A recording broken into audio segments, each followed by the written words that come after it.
Here's today's In Touch devotion. Today's scripture reading is Matthew chapter 16, verses 21 through 23.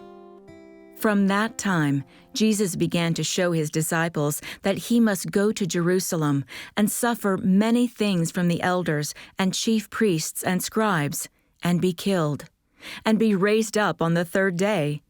Peter took him aside and began to rebuke him, saying, "God forbid it, Lord!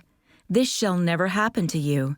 But he turned and said to Peter, "Get behind me, Satan.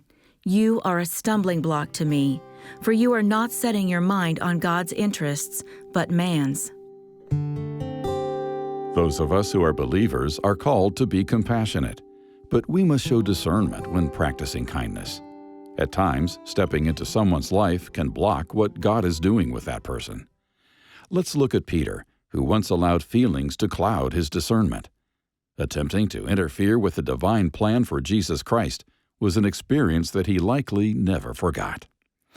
Though Peter knew exactly who Jesus was, namely the Messiah and Son of the living God, he likely also held common Jewish misconceptions about the Messiah's mission. Many Israelites awaited a king who would overthrow the oppressive Roman rule. Consequently, Peter refused to accept Jesus' warnings of the judgment, mistreatment, and death he anticipated.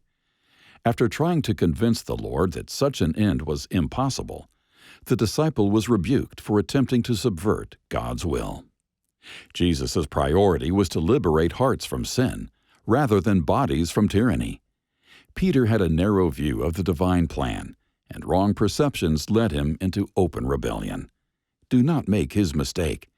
Since we never want to obstruct God's unfolding purposes, it's always wise to seek His will first, even when unpleasant circumstances appear to warrant a compassionate response.